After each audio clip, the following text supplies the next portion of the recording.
কড়াইতে পর্যাপ্ত পরিমাণ জল দিলাম, জলটা ফুটে উঠলো, সামান্য নুন দিলাম। জলটা একটু নেড়ে চেড়ে নিয়ে আমি এবার এই পাস্তাগুলো দিয়ে দেব। আমি এই পাস্তা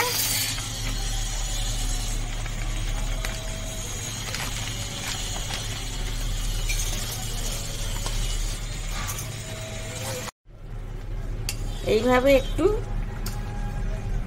মিনিট 2-3 একটু সিদ্ধ করে নেব।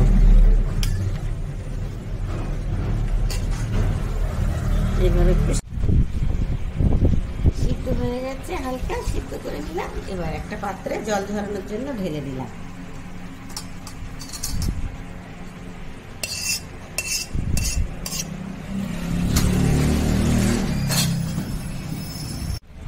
খুব বেশি সিদ্ধ হয়ে একটা আরেকটা গায়ে যাতে জাপটে না জড়ে যায়, তার জন্য আমি অন্য আরেকটা পাত্রে ঢেলে নিলাম।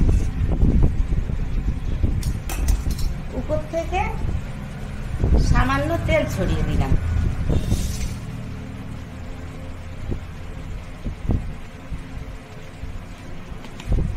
সামান্য তেল ছড়িয়ে দিয়ে আমি এভাবে মিশিয়ে নিলাম।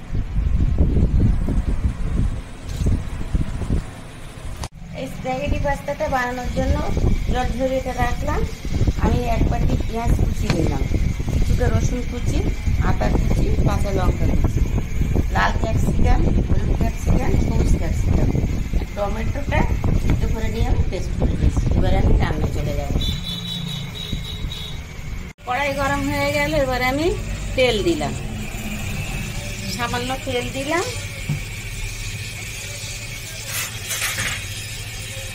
তেলটা গরম হয়ে আসছে, রসুন কুচি দিলাম,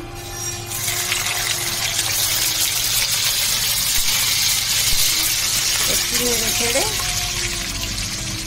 আদা কুচিগুলো দিয়ে দিলাম। আদা কুচি, রসুন কুচি আর আদা কুচি দিয়ে একটু নেড়ে ভাজা ভাজার মতো একটু সামান্য করে নিলাম। পেঁয়াজ কুচি দিচ্ছি। বন্ধুরা, এই পেঁয়াজটা পুরো লাল লাল করতে হবে না, এই কাঁচা অবস্থাতেই সামান্য নেড়ে চেড়ে এর উপরেই ক্যাপসিকামগুলো দিয়ে দিলাম।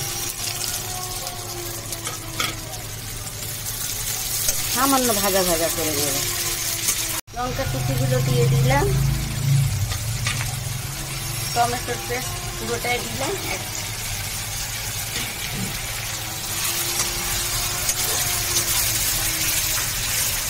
এবারে আমি পাস্তাটা দিয়ে দেব।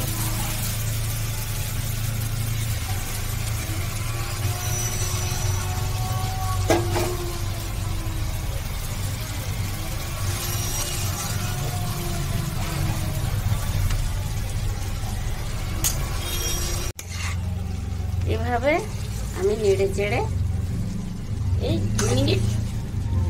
2 থেকে 5 মিনিটের মধ্যে আমার পাস্তা রেডি।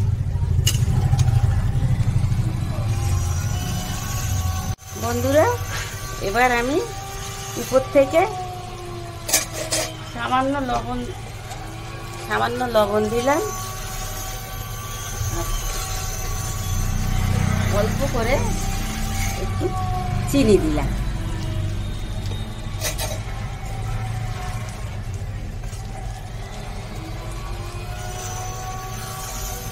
তৈরি হয়ে গেল আমার স্প্যাগেটি পাস্তা। দেখুন, একটারও গায়ে একটা লাগে না, কি সুন্দর ঝরঝরে আমার স্প্যাগেটি পাস্তা তৈরি।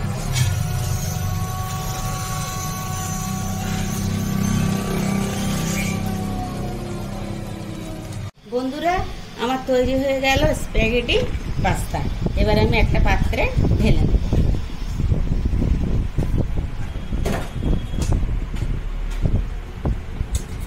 দেখুন বন্ধুরা, কত সুন্দর তৈরি হয়ে গেল।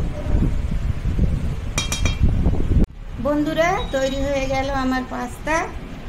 এই রেসিপিটা যদি আপনাদের ভালো লাগে, আমার এই চ্যানেলটাকে সাবস্ক্রাইব করবেন, শেয়ার ও কমেন্ট করতে ভুলবেন না। আজ আসি, আবার নতুন রেসিপি নিয়ে আপনাদের সামনে হাজির হব।